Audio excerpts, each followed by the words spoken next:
En Cuba creo que todavía la gran pregunta sobre el individuo pesa mucho en el repaso de la historia. Hemos vivido una historia que en los últimos 60 años se ha contado en trazos generales, en términos de grandes manifestaciones apoyando una idea, y poco a poco, a partir de la década del 80 y sobre todo a partir de la crisis de los 90, la particularidad del individuo ha hecho que volvamos a pensar la nación de otra manera, y eso a veces ha creado muchas fricciones con el modo en que el aparato político sigue pensando la idea de la nación. La emergencia del movimiento LGBT a finales del siglo XX, o sea, en la última década del siglo XX en Cuba y en el XXI, implica una cierta ventaja con respecto a los otros movimientos. No ha sido asimilado o cooptado por el Estado. Pero también implica el problema de que no hay una estructura específica con la cual dialogar. Lamentablemente, el proyecto social socialista heredó esa discriminación, esos falsos conceptos, esa ignorancia sobre la sexualidad humana, y en el caso de Cuba se ha demorado, para mi gusto, demasiado en enfrentar esa realidad y transformarla. El machismo surgió como una filosofía en Occidente de un hombre blanco. No reconoce la diversidad de las sexualidades y de las identidades que las personas cargan como parte de su cultura. No todo es la lucha de clases. Cada clase social está atravesada por un montón de identidades culturales y sexuales y laborales y artísticas. Reconocer eso es lo que permite que las políticas para emancipar a las personas atiendan verdaderamente a las personas y no a los ideales estadísticos de las personas, que es donde ha fallado hasta ahora el socialismo.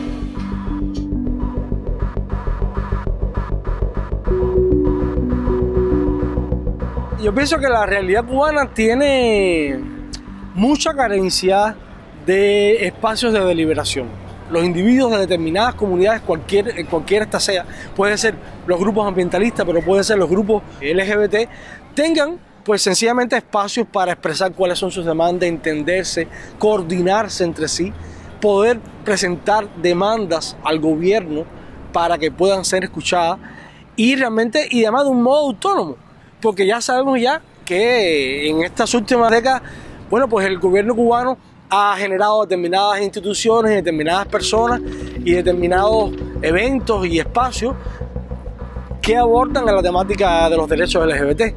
Pero estos espacios siempre son producidos desde el status quo, desde el poder. Es un momento en el que se están repensando muchas cosas, en que desde el poder se están repensando muchas cosas. Yo tengo la idea de que, son estrategias para reproducir el poder, para mantenerlo al fin y al cabo. O sea, el poder reproduce su propia economía de poder, y entonces por eso está intentando algunas transformaciones que muchas veces no están a la altura de los empeños de la gente común, de lo que llamamos también la sociedad civil.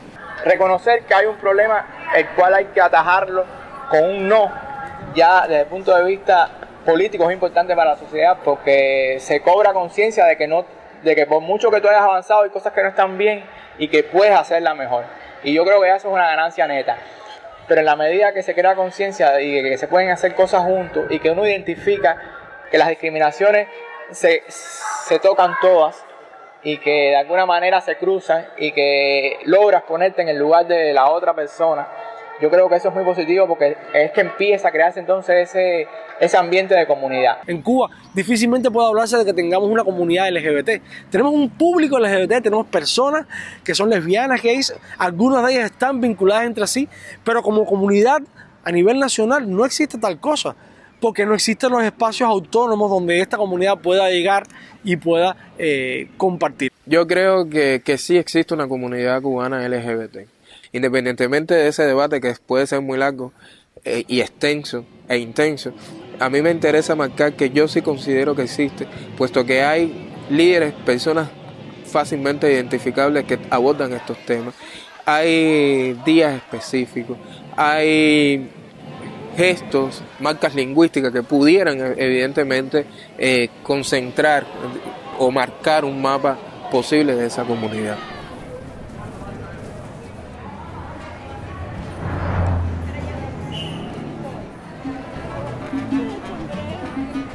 Ahora mismo si vas a las calles habaneras o a las calles de Cuba, verás que aunque hay mucho contacto social, hay mucho diálogo en la calle, faltan determinados espacios de socialización donde ser reconocido de una manera no implique de inmediato un estigma o un tabú. Siempre puede ser complicado pensar por qué, por ejemplo, la institución que rige los tratamientos con personas de la comunidad LGBT en términos públicos, que es el Centro Nacional de Educación Sexual, puede estar o no dirigida por una persona que no forma parte de esa comunidad. O, por ejemplo, en qué medida, si ya no somos, como esa misma institución nos dice, enfermos, porque ya la Organización Mundial de la Salud eliminó la homosexualidad de las patologías, porque la institución que nos atiende es una institución ligada al mundo de la salud pública.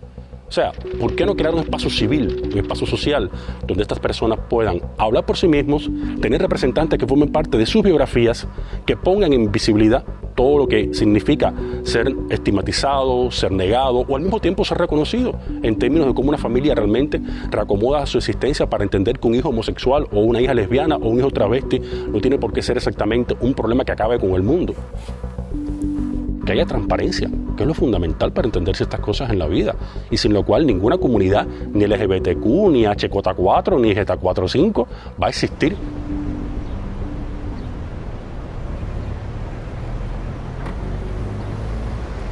Los procesos sexistas pueden reproducirse con facilidad. Es decir, nadie está exento de ser un sujeto homófobo, nadie está exento de ser un sujeto discriminador, nadie está exento de construir y de reproducir la violencia, porque desde esos parámetros es que se ha construido también nuestra sociedad. Al amparo de la institucionalidad se ejerce un activismo que tiene cosas positivas. Al tener ese amparo o esa protección o ese respaldo institucional, te permite interlocutores y decisores con los que tú puedes interactuar con más facilidad que un activismo más pequeño, más humilde, de un radio de acción más reducido. La principal desventaja del activismo que se ejerce desde las instituciones o amparado o vinculado a instituciones es la propia dinámica que tiene una institución, que requiere determinados procesos. Los procesos son más largos, los procesos de decisión, de creación de consenso o de aprobación son también más extensos, y a veces les es difícil reaccionar ante determinados hechos, lo cual es básico para el activismo.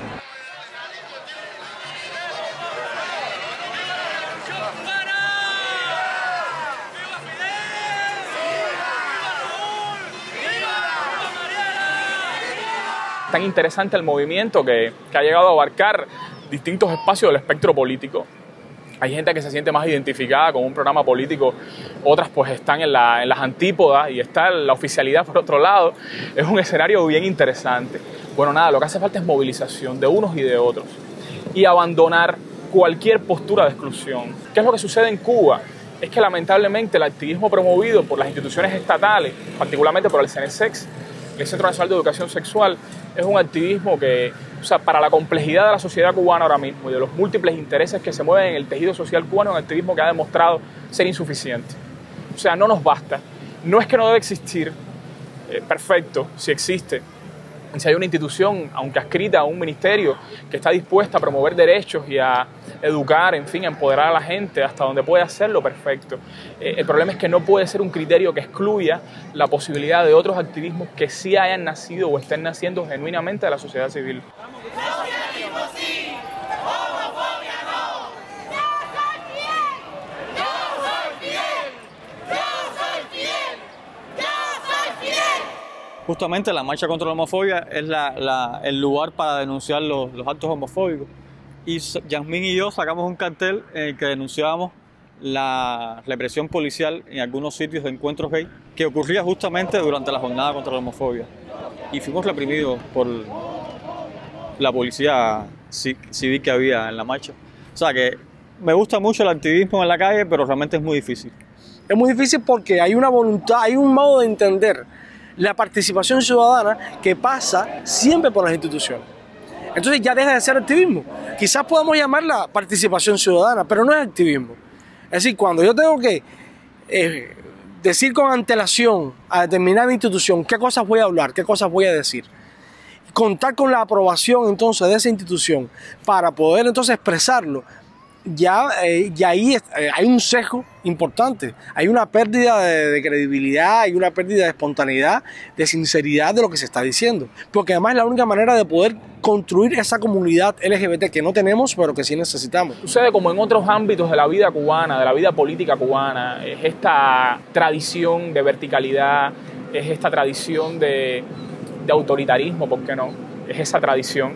Entonces ya existe este activismo, pues no tiene por qué existir otro, no vale la pena que haya otro, y lamentablemente estamos en 2017, llevamos varios años debatiéndonos en los escenarios, en los muchos escenarios del activismo, para corroborar que el modelo de activismo excluyente propuesto por las instituciones oficiales, ese modelo ha ganado pequeñas victorias, pero no ha ganado la gran victoria contra la homofobia. No se puede negar que en este país, como en muchos otros, los homosexuales han sido reprimidos. Aquí al homosexual no se le condena a pena de muerte. Hay países en los que se les condena a pena de muerte y a largos años de prisión, pero también hemos tenido esos periodos y deberíamos haber sido capaces ya de contar esa historia sin que el trauma nos amordase.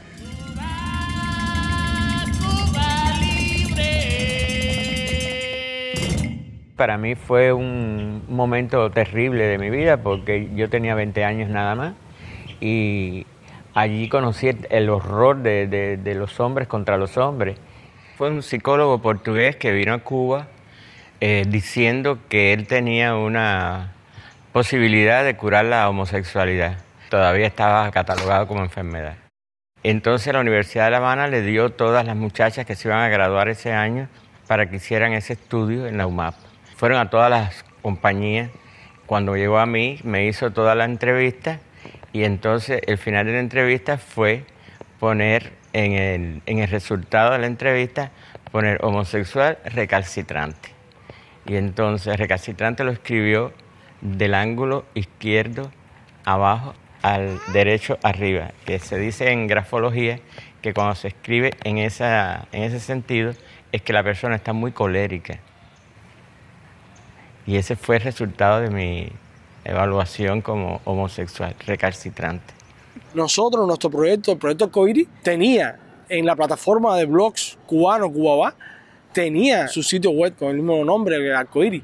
Sin embargo, fue eliminado de ese sitio porque un artículo en que justamente Jimmy hacía referencia a una realidad de la historia cubana, como fueron las unidades militares de ayuda a la producción, que estamos justamente cumpliendo 50 años de aquel horrible suceso que fue de 1965-1968, pues sencillamente por hacer referencia a esa realidad y mencionar que las personas que estaban al frente del país, como por ejemplo el presidente cubano ahora mismo, que era el ministro de la FARC en aquel entonces, siguen estando en el poder y no han pedido disculpas por esa realidad, pero tampoco han permitido que se pueda hacer un debate a nivel social.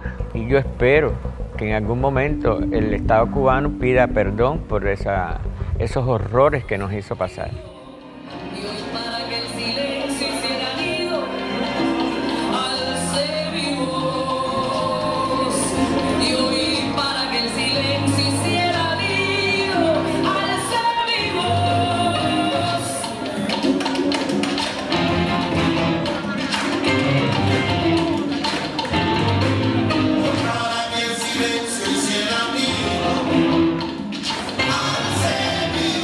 Necesitamos que esas posturas que a veces se anuncian como que benévolas o permisivas respecto a la comunidad LGBT cubana, pues pasen de ser posturas y se conviertan en leyes, en documentos que realmente a los que uno puede invocar y pueda presentar para defenderse ante cualquier tribunal. Los cubanos hemos llegado a una suerte de parálisis, o sea, ya no estamos educados ya para la rebeldía, ya no estamos educados ya para presentarnos vehementemente en un espacio público. Hemos perdido un poco esa tradición que teníamos. Sería bueno recuperar eso. Yo creo que ahora mismo probablemente no haya ningún grupo mejor dotado que el de las personas LGBT para recuperar esa rebeldía, porque es que justamente la apariencia misma de las personas trans se atreven a encarar a la sociedad con una marca física, que recuerda la discriminación de que son víctimas, recuerda el racismo, o sea, se les discrimina por lo que parecen, por lo que demuestran en la piel, en su apariencia. Hay bandas que atraviesan el nuevo movimiento, ¿no? Que eran el el apoyo a las personas transexuales en la transición, que se logró, el reconocimiento legal al cambio de género, que se logró. Lo que está estancado, escandalosamente estancado, es la maternidad lesbiana, el apoyo a las técnicas de reproducción de las mujeres. Está estancada también la criminalización de la discriminación. Si tú no tienes las mismas oportunidades para acceder, por ejemplo, a puestos importantes, decisivos como un ministerio, como ser un oficial importante en las Fuerzas Armadas, que se te limita por estereotipos o por la orientación sexual, quiere decir que no se le están dando las mismas oportunidades a los ciudadanos y a las ciudadanas cubanas y cubanos por este hecho. Si mi ciudadanía o la ciudadanía de las personas con identidades no heteronormativas está sesgada, limitada por su orientación sexual y su identidad de género, quiere decir que la ciudadanía de una persona heterosexual tiene mucha más calidad que la de una identidad no heteronormativa. Mariela ha sido importante. Tenerla de diputada es una ventaja porque yo creo que puede dar elementos de cambio hacia el interior de la Asamblea, o sea, en el plano legislativo en Cuba. No creo que ella pueda por sí sola. En Cuba no ha habido nunca el precedente, y aunque existe como derecho constitucional, a que usted pueda tener iniciativa legislativa propia, como que es una cuestión que tenemos que aprovechar. Mariela sería la que lo haría, ojalá, yo la conmino a que lo haga. Ella puede hacer eso, pero no funciona de esa manera. Está muy mediado la cuestión de cómo la Asamblea legisla, también tiene que modificarse con los cambios que van a venir de la Constitución y en la manera en que se van a hacer. Yo creo que todos los diputados nuestros y diputadas están sujetos, atados a cuáles son las prioridades de cambios legislativos que el partido impone como política en el país. La Asamblea tiene que tener autonomía de poder legislar independientemente de las prioridades que establezca el partido, porque representan no a un partido, representan a la decisión del soberano, que es el pueblo. Y nosotros somos parte de ese pueblo. El escenario ideal es el escenario donde tenemos diputados abiertamente LGBT, tenemos diputadas abiertamente LGBT, están haciendo lobby a favor de los derechos LGBT. Tenemos además afinado el mecanismo de la asociación, la posibilidad de la asociación, que es lo que hace fuerte a la sociedad civil. O sea, podemos asociarnos libremente, podemos constituir no un grupo, sino múltiples grupos, asimilados a distintos modelos de participación, a distintos modelos de activismo. Este es para mí el escenario ideal, fíjate. Ni siquiera es el escenario donde ya todo lo tenemos conseguido, sino el escenario donde ya hemos conseguido las herramientas para seguir adelante. Soy de los que descree de esa noción de elegir al que tiene más mérito. O sea, el mérito pesa, pero lo interesante es elegir a quien tiene un programa próximo a nuestros intereses, el que sabemos que va a situar en esos espacios o va a promover o va a echar adelante un proyecto de ley o una política pública que se parece a nuestro ideal. Entonces, quién sabe, quizás en ese contexto algunos activistas LGBT que se formaron como activistas LGBT, que irrumpieron en este escenario como activistas LGBT, lleguen a ser diputados o incluso lleguen al ejecutivo de un determinado territorio del país, o sea, sean presidentes de la asamblea de un territorio.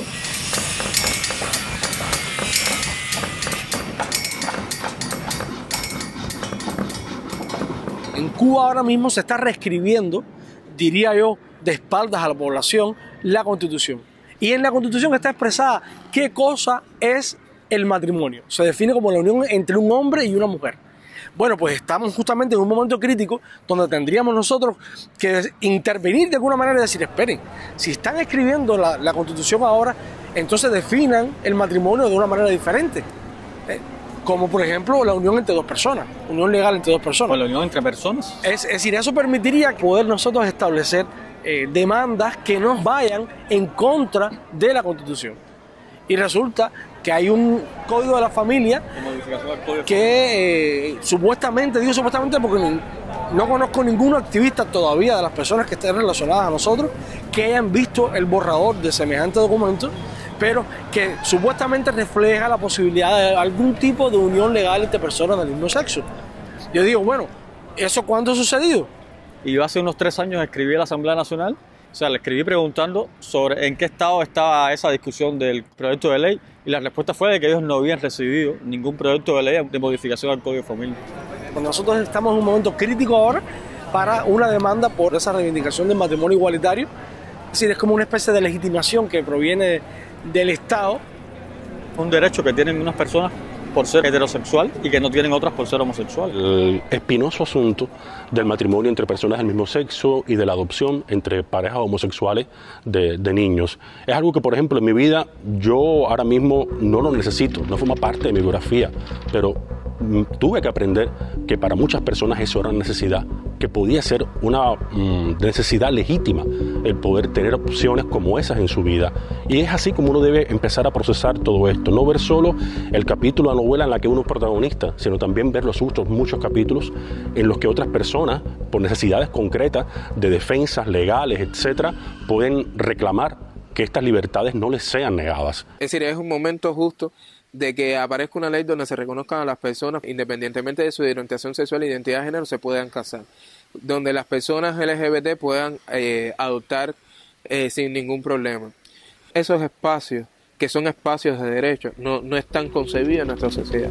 Y no están concebidos en nuestra sociedad porque hay un sistema que no lo piensa de esa manera y que está legitimando discriminación a lo largo de sus prácticas. Hay madres lesbianas con un hijo que han buscado las vías que hayan buscado, naturales, las que hayan sido, para tener su hijo, con mucho sacrificio. Y después, unas de esas muchachas se tienen que ir del país o fallecen, y ese niño, la familia se lo quita a la otra. ¿Me entiendes? O nosotros que construimos esta casa juntos, yo no tengo ninguna ley que me ampare a mí, a que yo la mitad de la casa, un pedazo de techo, lo puse yo junto con ella. Simplemente tú no eres familia y pierden el patrimonio. El Estado debe cambiar en gran medida, sobre todo el poder jurídico y el poder biomédico, los elementos que definen la sexualidad basada en la diferencia sexual a construcciones identitarias múltiples y complejas. Eso es un fenómeno que está muy marcado por la ley y que atraviesa todos los elementos que niegan derechos a un grupo de ciudadanos. Por ejemplo, el reconocimiento público de personas gays, lesbianas, bisexuales, trans, o sea, con sensualidades que no se ajustan a la norma heterosexual en el ejército, porque eso no está escrito en ningún lugar que sea prohibido y sin embargo se niega ese derecho. Los cambios en las legislaciones referentes a todos los instrumentos jurídicos que incluyen desde la Constitución de la República hasta los elementos de los códigos que están vigentes en Cuba, me refiero al Código Civil, al Código de Familia. Incluso mejorar aún más la implementación del Código de Trabajo ya aprobado. La inclusión laboral, el tema de que cada cual trabaje en su profesión como quiere trabajar, con su forma de vestir. En las religiones también, que hay homofobia en las religiones.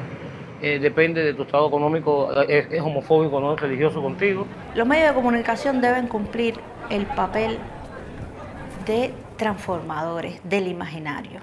Lamentablemente no lo cumplen. A veces no tenemos espacios donde podamos expresarnos con voz propia. Para nosotros, como para cualquier otro activista independiente en Cuba, está prohibido el acceso a los grandes medios de información porque están todos en medio del Estado. También como los medios, la ciencia, la academia tiene la obligación de aportar los elementos necesarios para que la Asamblea Nacional y los dirigentes tomen decisiones correctas.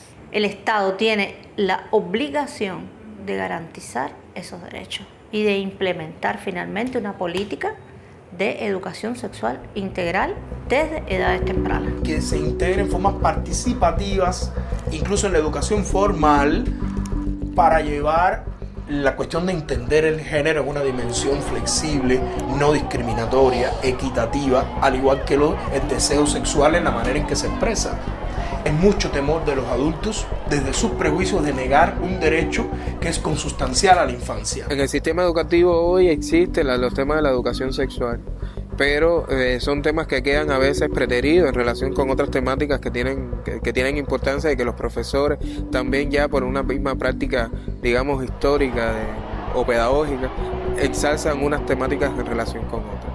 Y los temas de educación sexual siempre quedan, si no al olvido, quedan al final de la clase o quedan como un ejercicio menor, además del enfoque que tiene, que muchas veces es biomédico. Pues nada, nos queda entonces el chance a los ciudadanos de emprender acciones que, ¿por qué no?, podrían apelar en un momento dado a la desobediencia civil, a la visibilización pues abierta, o sea, a la ocupación de espacios públicos, al performance, para quienes tengan vocación artística o sientan que puedan usar las herramientas del arte para esta lucha. Queda eso, hacerse cada vez más visible. Ejerzo el activismo porque creo que la sociedad cubana puede cambiar.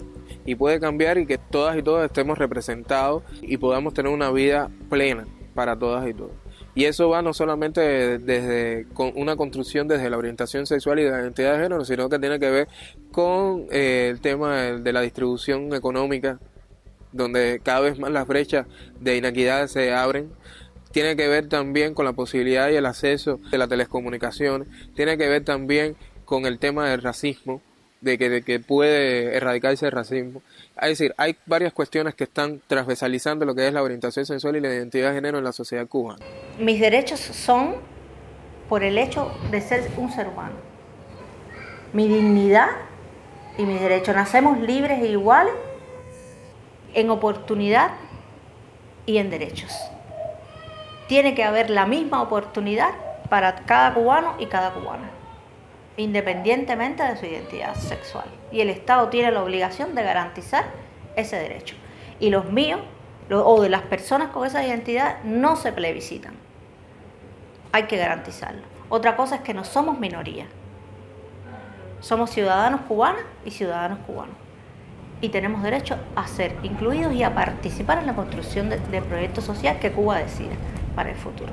La unidad de la nación es mucho más fuerte en la medida en que sea más diversa y será mucho más reconocible en la nación que se parezca a sus ciudadanos. Alrededor del año 2018 tienen que producirse cambios inevitables desde la perspectiva que nosotros concebimos Cuba. Tenemos que ser unos tremendos inconformes con lo que está ocurriendo. Dejar de ser un poquito más sujetos a otras personas que imponen una norma o te imponen un modo de ser desde una dictadura de la mayoría. A las personas más jóvenes yo les aconsejaría que no se cierren a conceptos erróneos, a conceptos viejos. En la Biblia hay un texto que dice no echar vino nuevo en odres viejos. O sea, esos odres viejos son las creencias atrabiliarias que no nos permiten aceptar el vino nuevo y que el vino nuevo se mantenga, sino que se echa a perder. Y ese vino nuevo son precisamente la libertad de todos los individuos, mostrarse tal cual son. Me insumo a tu locura callejera, a tu inconformidad con lo ya hecho, y siempre igual que tú pondré mi pecho para tomar el rumbo que tú llevas. Me sumo a tu verdad como bandera del que joven llama lo más hermoso, y sin que se da un rato de reposo impone un nuevo mundo a su manera. Con tus besos en el aire, con tus manos en la calle, con tus besos en el aire, con tus manos en la